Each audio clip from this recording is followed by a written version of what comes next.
दोस्तों, क्या आपने कभी ऐसे दानव के बारे में सुना है जो अपने मालिक के एक आदेश पर खुद का शरीर खा लिया हो?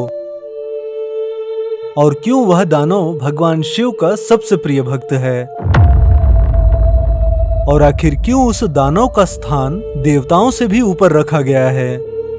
तो दोस्तों, जरा ध्यान से देखिए इस चेहरे को। ये वही दानव का चेहरा है जिसे आप में से कईयों ने इसे किसी के घर के आगे, किसी के दुकान के आगे और मैक्सिमम हर एक शिव मंदिर के प्रवेश द्वार पर इसे देखा होगा।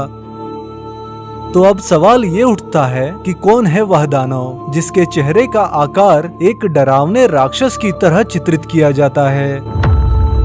तो दोस्तों, हम आपको बता दें कि ये चेहरा किसी और का नहीं बल्कि भगवान शिव के ही गण जिनका नाम कीर्तिमुख है, उनका चेहरा है। कीर्तिमुख, जिसका अर्थ है द फेस ऑफ ग्लोरी। दोस्तों, हमारे पुराणों में ऐसा बताया गया है कि भगवान शिव के सबसे प्रिय गण नंदी के बाद यदि कोई है तो वो यही हैं, जिनका नाम कीर्तिमुख है। और दोस्तों, आपको ये जानकर हैरानी होगी कि दक्षिण भारत के हर एक शिव मंदिर के प्रवेश द्वार पर कीर्तिमुख की प्रतिमा की पूजा करने के बाद ही भगवान शिव की प्रतिमा की पूजा की जाती है। और एक बात यह भी है कि आपको उत्तर भारत में ये दृश्य बहुत कम ही देखने को मिलेगा। तो आखिर भगवान शिव के सबसे प्रिय गण कीर्तिमुख की उत्पत्ति कैसे हुई और कैसे उन्हें कीर्तिमुख का नाम मिला? दोस्तों, आप सबको ये बात तो पहले से ही मालूम होगा कि भगवान शिव की सेना में भूत, पिशाच, राक्षस और भगवान शिव के ही द्वारा उत्पन्न किए गए उनके गण होते हैं, जो दिखने में काफी भयानक होते हैं। इसी तरह से भगवान शिव की सेना में एक ऐसा भी गण है जिसका नाम कीर्तिमुख है। तो कीर्तिमुख के बारे में जानने से पहले हमें उस असुर के बारे में जानना होगा जिसके कारण कीर्तिमुख की उत्पत्ति हुई। दोस्तों, मैं बात कर रहा हूँ उस असुर की जो एक समय पर तीनों लोक का राजा बन गया था, जिसका नाम असुर राज जलंधर था। दोस्तों, यही वो असुर था जिसकी वजह से भगवान शिव के द्वारा कीर्तिमुख की उत्पत्ति हुई। तो जलंधर के जन्म की कथा को थोड़ा शॉर्ट फॉर्म में बताता हूँ। दोस्तों, श्रीमद् देवी भागवत पुराण के अनुसार जलंधर का जन्म समुद्र मंथन के बाद हुआ था। तो समुद्र मंथन के बाद एक ऐसा समय आया जब भगवान शिव इंद्रदेव के दुर्व्यवहार से क्रोधित होकर इंद्रदेव को भस्म करने के लिए अपना तीसरा नेत्र खोले थे। तब इंद्रदेव के साथ मौजूद देवगुरु बृहस्पति के द्वारा क्षमा याचना करने पर भगवान शिव ने अपना तीसरा नेत्र समुद्र की ओर मोड़ दिए थे, जिसके कारण समुद्र में एक भयंकर विस्फोट हुआ और उसी अग्नि से एक बालक का जन्म हुआ, जिसकी चीख ने तीनों लोकों को हिला कर रख दिया।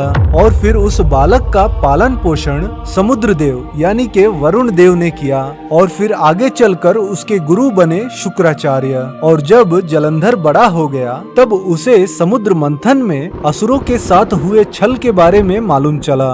तो फिर इसके बाद क्या था, वह सीधा इंद्रदेव को परास्त कर तीनों लोक का राजा बन गया। और फिर एक दिन जब उसका अंत समय नजदीक आया तब उसने भगवान शिव की पत्नी देवी पार्वती को अपना बनाने के उद्देश्य से अपने दूत राहु को कैलाश भेजा। और जब राहु ने ये प्रस्ताव भगवान शिव को सुनाया तब अगले ही क्षण भगवान शिव रौद्र रूप में आकर अपने तीसरे नेत्र की अग्नि से एक ऐसे दानव को प्रकट किए जिसकी गर्जना से पूरा ब्रह्मांड कांप उठा। उस दानव का आकार इतना भयंकर और अकल्पनीय था जिसके आकार को लेकर ऐसा बताया जाता है कि उसका शरीर बहुत ही विशालकाय था, जिसमें शेर की भांति उसका मुख, लाल रंग की बड़ी बड़ी आंखें और राक्षसों की तरह फैले हुए जबड़ों के साथ नुकीले दांत। इतना भयानक रूप जिसकी कोई कल्पना भी नहीं कर सकते, ऐसा था वह दानव। भगवान शिव के मुख से उस जलंधर के दूत को जिंदा खा लेने का आदेश मिला। ये सुनकर जलंधर के दूत ने भगवान शिव के सामने क्षमा की भीख मांगने लगा। दोस्तों, भगवान शिव तो है ही दयालु। राहु के क्षमा मांगने पर भगवान शिव ने उसे क्षमा भी कर दिए। और वो वहाँ से चला गया। लेकिन यहाँ मौजूद वह दानव अभी भी भगवान शिव के आदेश का इंतजार करते हुए जोर जोर से चीखने लगा कि मैं अब किसे खाऊं, मुझे भूख लगी है। बार बार उस दानव के मुख से यह बात सुनने पर भगवान शिव ने ऐसे ही उस दानव को कह दिए कि तुम स्वयं का ही शरीर खा लो।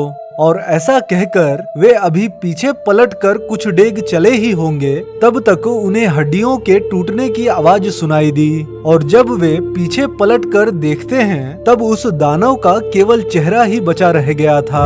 और तब भगवान शिव अपने उस गण की भक्ति से प्रसन्न होकर उसका नाम कीर्तिमुख रख दिया। कीर्तिमुख जिसका अर्थ है गौरवशाली चेहरा। दोस्तों, भक्ति की परिभाषा केवल भजन करना ही नहीं होता, सच्चे मन से आज्ञा का पालन करना भी एक प्रकार की भक्ति ही होती है। तो भगवान शिव ने अपने उस गण को यह वरदान दिए कि आज के बाद कीर्तिमुख तुम मेरे सबसे प्रिय गण माने जाओगे। बिना तुम्हारी पूजा किए मुझे कोई नहीं पा सकता। ऐसा कहकर भगवान शिव ने कीर्तिमुख की भूख मिटाने के लिए यह भी वरदान दिए कि जो भी मनुष्य क्रोध, लालच, घमंड, ईर्ष्या की भावना रखकर मेरी पूजा करने आएगा, तुम उसके सभी नकारात्मक विचारों को खाओगे और कोई भी दुष्ट तुम्हारी दृष्टि से नहीं बच सकता। तो दोस्तों, कीर्तिमुख को मंदिरों में देवताओं से भी ऊपर इसलिए चित्रित किया जाता है कि जब भी आप भगवान के सामने होंगे तब आपको सबसे पहले कीर्तिमुख दिखाई देंगे, जो आपको लगातार याद दिलाते रहेंगे कि यदि आप परमात्मा से जुड़ना चाहते हैं और यदि आप परम ज्ञान पाना चाहते हैं तो आपको अपनी वासना, क्रोध, लोभ, घमंड से मुक्त होना होगा। और दोस्तों, कीर्तिमुख को लेकर कुछ पुराणों में ऐसा भी बताया गया है कि भगवान शिव के भक्त रावण के द्वार पर भी भगवान शिव के इस गण कीर्तिमुख की प्रतिमा और दैत्य गुरु शुक्राचार्य के द्वार पर भी इनकी प्रतिमा लगाई गई थी। तो फिर इसके बाद ही धीरे धीरे ये चलन आगे बढ़ता गया और आज के दौर में भी लोग अपने घरों के बाहर, दुकान के बाहर, दरवाजे पर भी कीर्तिमुख की यह प्रतिमा लगाते हैं ताकि दुष्टों की या फिर कहें किसी की बुरी नजर से अपने घर या दुकान को बचा सकें। तो दोस्तों, ये था भगवान शिव के सबसे प्रिय गण कीर्तिमुख की कथा। इस वीडियो से जुड़े कोई भी सवाल या सुझाव हो तो हमें कमेंट करके जरूर बताएं और ये वीडियो पसंद आया हो तो इसे लाइक करके अपने दोस्तों में जरूर शेयर करें। और ऐसे ही और भी वीडियोस देखने के लिए हमारे चैनल रहस्य डिस्कवरी को जरूर सब्सक्राइब करें। तो दोस्तों, फिर मिलता हूँ किसी इंटरेस्टिंग वीडियो के साथ। हर हर महादेव, जय हिंद।